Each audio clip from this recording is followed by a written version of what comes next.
Creating engaging and valuable content in our industry is essential for building trust with clients and standing out from the competition. You also want to use content to get new clients. You want them to notice you online. So whether you're just getting started or you're a seasoned business professional, today's episode will empower you to get the most mileage from your content marketing efforts. And to do this, I welcome a frequent guest and friend, Dean Mercado, a business coach who's here to help everyone get more work. Dean, welcome to the program. Excellent, Jeff. Thank you. I'm so glad to be with you again. Hey, Dean, I want to point something out. I noticed that you like top 10 topics. Sure, absolutely. They're easier to digest. Take it away. What are they? Sure. Now, I'm going to preface this a couple of ways. I'm going to preface this by saying that there's really only three reasons for marketing, right? And one is to increase your visibility amongst those who know you, one's to increase your credibility, and one's to increase your reach. And whenever we create content, we should be very focused on which one or ones of those that the content we're creating is affecting at any given time, right? And maybe that's a conversation for another day to go deeper there. But a lot of what you're going to hear here today really does affect all of those, but it's going to have a lot to do with your credibility, which is critically important to building your brand, putting your best foot forward, your best face forward to your audience, so that you're being seen in the way that you want to be seen. Now, the problem that we bumped into in recent years is all of these algorithm updates with Google. We've also bumped into something called AI, which is making it so easy to create content at will. More content, more content, more content. And a lot of the stuff being created by a lot of us out there, and I'm calling all of you out, is garbage. It's not really adding a lot of value to this thing called the internet that's really overcrowded and oversaturated at this point, at least for the types of search that we have available to us today. So if we truly want to do our audience a service and we truly want to do ourselves a service, we have to make sure that we're honing in on what's important, what's going to move the needle for our business and for our audience, right? So let's start with number 10, right? Number 10. And that's going to be flat out blog post content, just solid blog content. If you're not running a blog on your website, you're missing a huge opportunity. The search engines will likely index your blog material even before they index your page material. You want people to go to your page that says, for your cleaning service. Well, they're likely to get to it by going through a blog post first, because the way the Googles of the world think these days is the blog content is usually aimed at content that's more valuable. It solves a problem for a particular audience member. Now, if somebody is specifically looking for a house cleaning service near me, a little different, right? Then Google might drive them directly to your service page. But for the most part, your blog pages will outperform other things. So that's all I really wanted to say on that one. Now, another one I really like a lot, number nine, as we count down here, has more to do with live Q&As and webinars. And I know this is going to throw a lot of you out of your comfort zone. A lot of you. Now, notice this is number 9. This isn't the most impactful one in my mind, but it is impactful. If you can get your audience to tune into you on a regular basis, talk about credibility builder, right? It's going to make you look like the only obvious choice when somebody's looking for what you do. And you could get on a quick little video. You could do a live on Facebook, a live on Instagram, a live anywhere, LinkedIn, and just hit your audience with something. And you never know who's listening. And sometimes those videos tend to have legs. So live Q&As or webinars. Number 8, educational infographics. Infographics are still here. They're still valuable. They tend to be indexed pretty well in the search engines, and your audience likes them. It's really that simple. Now, an infographic doesn't have to be anything complicated, like 400 pages long. It doesn't need to be anything like that. Something that solves a problem, walk people down a path, right? Associate that knowledge and wisdom with your brand It's only going to help. I don't care if you're selling a new line of mops or if you're selling cleaning services for any kind of business, right? Commercial cleaning, irrelevant. Educate them in a way people want to be educated. People like to watch, people like to see. We're very visual by nature. That's why these last couple of items really, really resonate. Number 7 on our list as we count down. Here's one that I feel most do not take advantage of, period. I don't know why. It is where things are at. Interactive quizzes. Interactive quizzes. And I'll add to that polls, right? Interact with your audience. Our intention is to educate, entertain, and engage. The 3 big E's. So if we're using these interactive polls and quizzes, everybody loves to know where they stand. How dirty is your break room, right? And you have a quiz around that. You'd be surprised how many people will participate, and it's a real lead generator. It's a lead generator. So using that could be extremely powerful and separate you from everybody else, right? Number 6, behind the scenes content. Let me see what's going on inside your company. Let me see what's going on in between the walls there. Let me know that you're real. Let me know that you're a kind of a company that I would want to associate with. I want to see, right? Again, we're very visual. I want to see what's going on. Don't be afraid. Don't be afraid to let people into your world. I know a lot of the cleaning companies that hang around the ISSA, and a lot of them are pretty powerful companies. Don't be afraid. You stack up against anybody, anywhere. Think about that. So let them see. I think you'll do yourself a real service in that one. Number 5, I would say, and this is, we're coming into the holiday season in a big way, seasonal content. Seasonal content. For you residential cleaning folks out there, spring cleaning checklist, right? Very simple piece of content that you want to put out there. Right? If you can associate what you do with any of the seasons, transitions that are going on in people's lives, they're going to relate to it. And they're going to look at it and say, okay, yeah, this is good. This spring cleaning checklist looks really good. But you know what? I really don't have the time to do it. Maybe I could just hire them to do this. Right? So in a way, you're training your audience how to behave. And that's very important when it comes to marketing and sales, right? So now we're getting down into the 4 here. So number 4, customer testimonials and success stories. Now, as a purchaser of the services that you offer, at some point, I become numb to everybody saying the same exact thing. This is who I am. This is what I do. And this is why I'm so much better than everybody. I don't care what you say about yourself.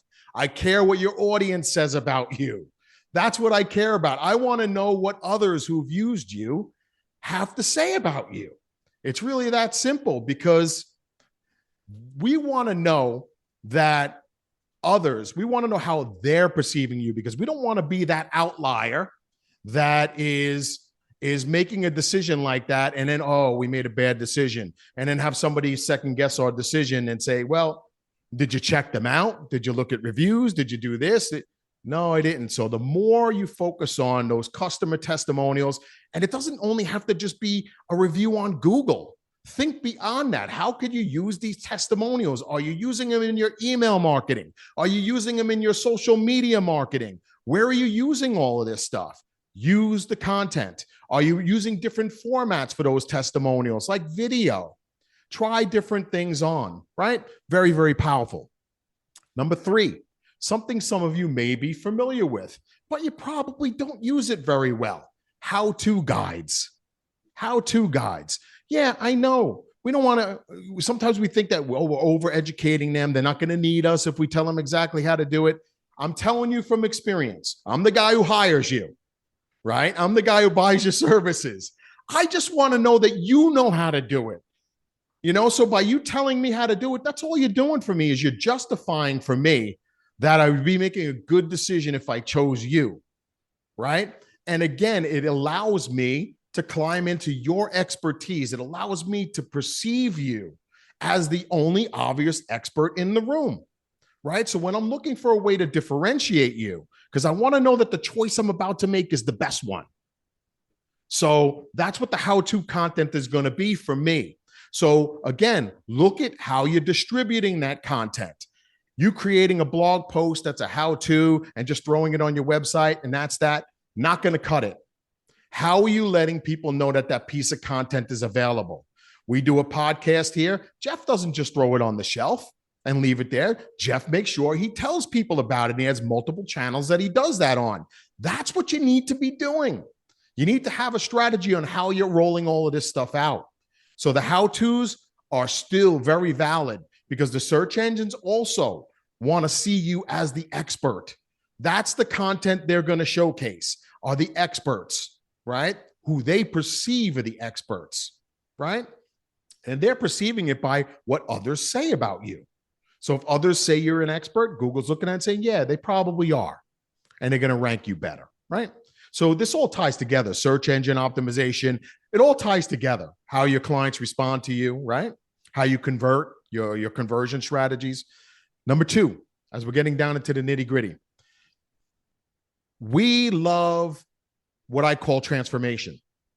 We love to see how something was and how it is now. Before, after. If you can show me a lot of before and after, that gives me the ability to visualize what may happen for me, the transformation that I may undergo, right? The transformation that I'm looking for, right? The befores and after, right? I'll look at a space like my office, let's say, and let's say you did a before of my office and maybe it was messy, right? And then you showed me some pictures of what you were able to do to other people's offices and they were amazing. Yeah, I'm probably going to say, you know what? Let's do it. Come on in, make this place happen for me, right? Because I don't like it the way it looks, that kind of thing. So before and after content. Number one, I know you've been waiting for this one. Number one, and this one ties into a lot of different areas, very, very underutilized in my opinion, although some of you are starting to use it. We call them FAQs, frequently asked questions. You should be creating content galore, answering every possible question you get asked over and over and over again by your audience, right? Answer their questions. If you even look at what people are Googling these days, look at how Google shows the results. They're showing the results in sections like people also ask, and there'll be a list of questions there. And then and when you click the little down arrow, it'll show you the answers. And those answers will go to people's websites, right? If they want to get more, they'll read the little blurb and they click through. So things, when you do FAQs on your website, the search engines are loving it big time. You could take that content of FAQs and turn that into a series in social media, answer people's questions before they even ask them, and you're golden. Again, it's an area that a lot of us say, well, I have FAQs on my whatever FAQ page. No, I put FAQs everywhere. There are FAQs on every single page of my site. There's always a question that somebody may have based on where they are in their journey with me. So I'm making sure that I'm looking at every single spot somebody is in that journey with me, and I'm looking to answer those questions before they ask them. How do you think that's going to make them feel? It's going to make them feel like I know them, and it's going to make them comfortable with me. So these are just 10 ideas. You don't need to execute all 10 of these ideas. I would challenge you, if you execute 2 to 3 of them excellently, with precision, with intention, I think your result is going to be pretty pleasant, because the rest of the stuff that's competing with you out there, a lot of it is junk. It's clutter. It's garbage.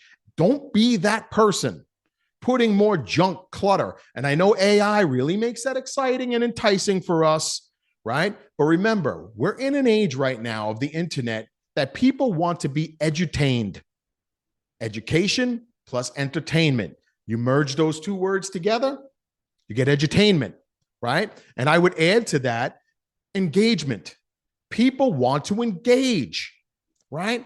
You want them to engage your brand, your team, right? if they start engaging with you, much easier to sell, much easier. It's lot less painful, especially if you're dealing B2B in a big way. You've got to make sure you're edutaining people, right? So, Jeff, I hope these were helpful ideas. And I know a lot of people out there can say, I know this. Bull crap. That's what I call on that. I call bull. And the reason I do is because I don't care how much you think you know. Are you doing it? Are you implementing? If you are, bravo. Bravo. Yes. People do know what these mean. When you, Yes. each one that you said, I wrote them down, from blog post content to FAQs as number one. People know what they are, but you're right, they don't do them. And that's the whole key: implementation. That's right. That's right. And did you create a new word? Was it edutainment? Edutainment, yes. I love it. So it's kind of like the concatenation of education and entertainment. So yeah. In reality, you're 100% right, because we're all people, we're all consumers. We may be, right. We may own the best business in the world, but we're still people looking for entertainment and education. And there's no better way to learn than to laugh about something. That's right. Absolutely. Yeah. And again, I challenge everybody out there, because it doesn't matter what you think you know. It matters what is so. Mm-hmm. That's really the bottom line. So if you have a content marketing plan, a strategy and a plan for your company, chances are you're going to do a lot better than your competitors out there. If you really want to take advantage of these newer technologies like AI, you better have a strategy and a plan. Know what kind of content to create, right? You can very easily go to a ChatGPT and ask it and say, first thing you do is you tell it a little bit about your brand and who you serve, right? And you say, hey, I'm looking to edutain my clients, right? To my audience, right? What are 10 great pieces of content I can create this month, right? And recommend platforms for me too, that I should put these on. Mm-hmm. That would best position me in front of my target market. You never know what, and I know, Jeff, you play hard with AI, so you get where I'm going with that. It's like, this is how you start really leveraging this stuff. Very powerful. I use AI for many things. Ideas. It's now my thesaurus, my dictionary. It's my search engine. So I would love to just use it to write all my articles, but that's not going to work. But people do that. And I think Google and all the search engines are going to figure out what's real and what's not. Yet to be seen, some of this. But I have a couple extra questions for you. Please, shoot. So when you started your conversation, you talked about people were just making content, putting out content. I remember back in the day with the websites. Right. There was keyword stuffing. There was put all the cities you service on every page at the bottom, stuff it full of content. And then we'd get these invitations about link sharing. You post my link, I'll post yours. Right. Those days are gone. Are you saying that? Long gone. Long gone. Long gone. I mean, the algorithms the search engine algorithms are always being adjusted. And sometimes things fall through the cracks. Sometimes you get away with some things. But you know what? They're pretty darn smart these days. Mm-hmm. And, think about your audience first too. If I land on your service page and it's spamming all kinds of, keeps repeating the same keyword phrase over and over again, and it lists all 975 zip codes that you happen to service on that. Come on, really? Just work on your Google My Business listing and make sure you tell it your territory and the story. Well, what you're talking about is whatever you put out there, whether it's on your website, your social media posts, make it a real conversation, a real content that matters, that reads like a narrative. That's right. Yeah. That's right. Because that's what your audience is going to see, and you will be judged on that. And if you want the best shot at landing that business, I always say, when it comes to content, focus on the fewer better.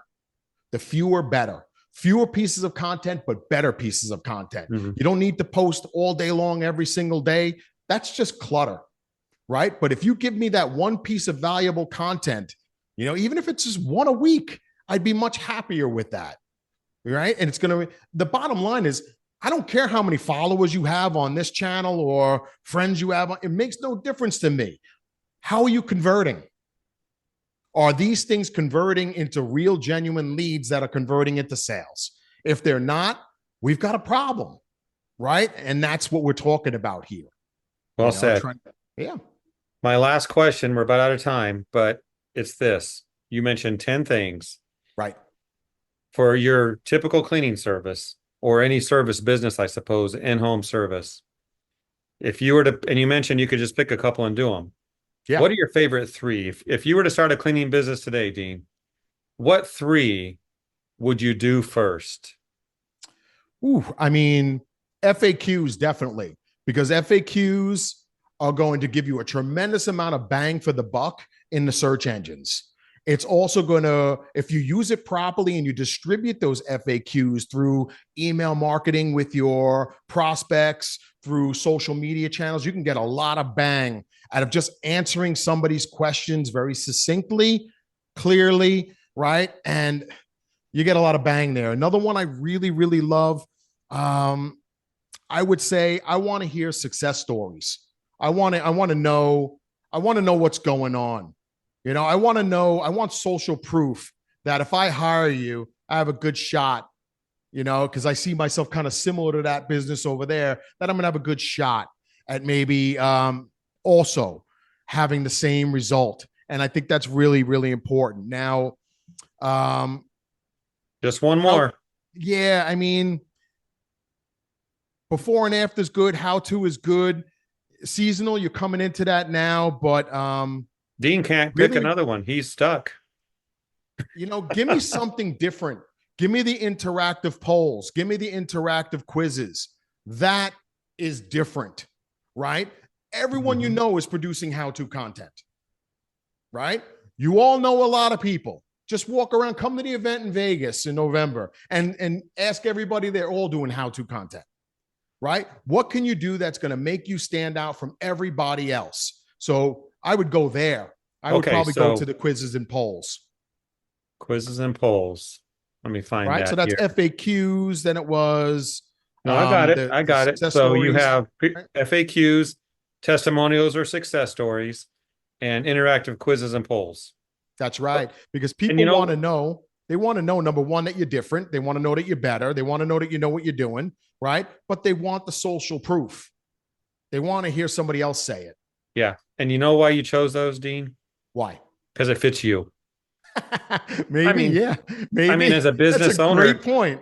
It has to fit your style, what you want to do. Right. Because if you don't want to do it, odds are. That's right. Absolutely. Yeah. So it you know, to that point, and that's a great point, Jeff. You really have to pick and choose what fits you.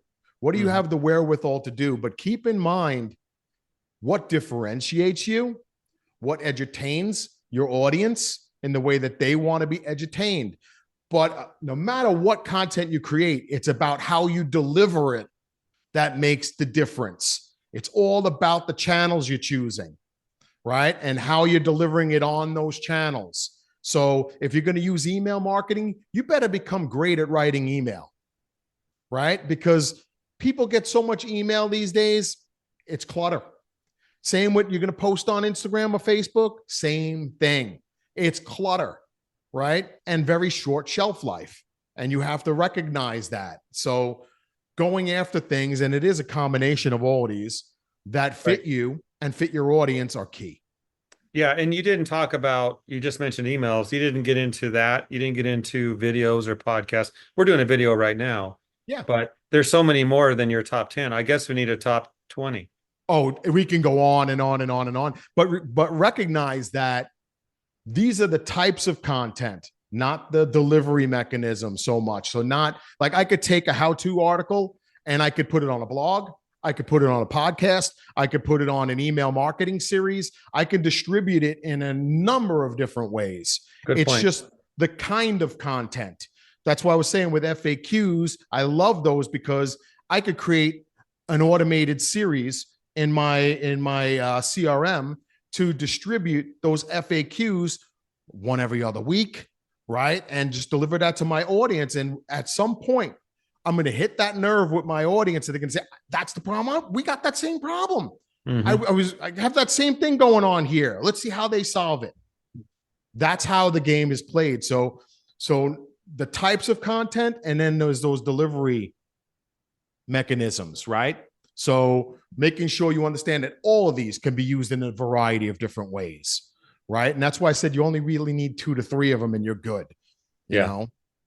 Well, and of course, big company successful or forward thinking might do more, but you have to have the Yeah, people to do it. You have to have absolutely.